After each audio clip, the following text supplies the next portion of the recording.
Overthinking is a common habit that many people struggle with and often stems from anxiety and worry.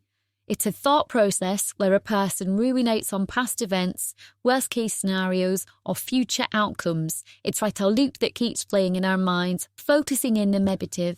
If only, and what if? Whilst it's natural to reflect on past experiences or plan for the future, overthinking takes this to an extreme level where it becomes unpredictable and even harmful. Instead of finding solutions and comfort, it tends to exacerbate feelings of stress and anxiety, preventing us from fully engaging in the present moment and enjoying life. Overthinking stops you in your tracks. It's impossible to decide or move forward because you are so overwhelmed by your thoughts.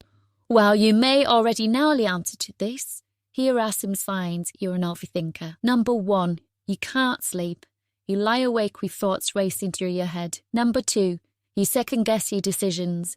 You manage to make a decision, then are plagued with doubts as to whether it's the right one and consequences if you haven't. Number 3, you feel mentally and physically exhausted. This negative feedback loop drains your mental energy. That paired with inability to sleep really gets you down. You're like a ghost of your former self. Number 4, you relive embarrassing moments over and over again, and over again, and over again. And it can appear at random times as well, in the shower. Oh no, oh my God, no, why do I do that? Number 5, you just can't relax. Everything feels tense, tight shoulders, clenched jaw, grinding teeth through the night. I need to choose. Yes, Healy. You wake up worrying, you go to bed worrying. These thoughts consume your mind. Not good, right? So let's look at some triggers for overthinking. What could make it worse? Number 1, not being solution-focused.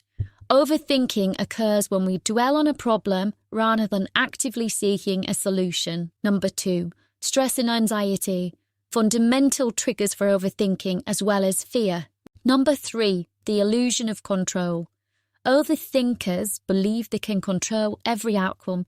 They analyse excessively to gain control of situations they're uncertain of. Number 4, emotional states. Certain emotions can spark overthinking, like nervousness, stress, sadness, even excitement actually. Number 5, perfectionism.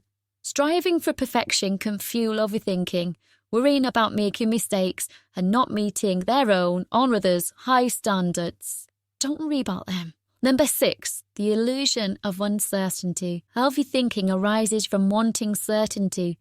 People ruminate on decisions, fearing they'll make the wrong choice.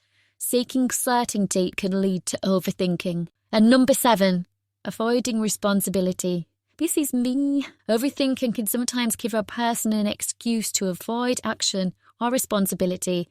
It becomes a way of delaying decisions or actions. Definitely me. So how can I stop this, you may ask? Here are some ways to stop overthinking and heal. Number 1, journaling.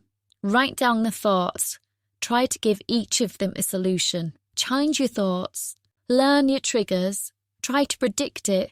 Track it. Write it down. Is it in the morning? Is it at night? Is it before a stressful event? Most people overthink when nothing has got their attention. Number 2, return to the present moment. Concentrate on your breathing.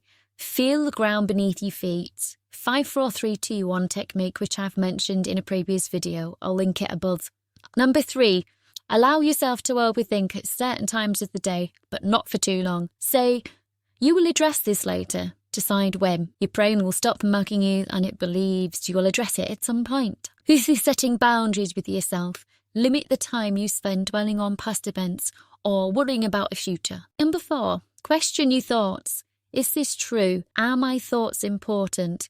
Challenge your thoughts and question whether they are realistic or exaggerated. Often, overthinking involves catastrophizing or assuming the worst-case scenario. So by examining the evidence and considering alternative perspectives, you can gain a more balanced view of the situation. Number 5, let go of perfection. Don't aim for perfect. Go for good enough and see how much easier and freeing it feels. Think of mistakes as a learning curve, the way to learn and get better. This will stop rumination and overthinking.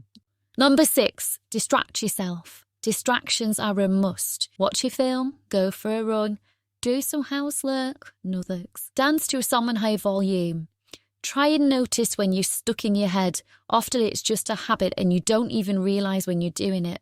Activities that bring you joy and relaxation can help distract your mind from overthinking and promote an enormous sense of well-being. Park life. Overall, breaking the habit of overthinking requires patience, self-awareness, and the willingness to practice new ways of thinking and coping with stress. By gradually incorporating these strategies into your life, you can learn to quiet the noise in your mind and cultivate a greater sense of peace and presence in the present moment.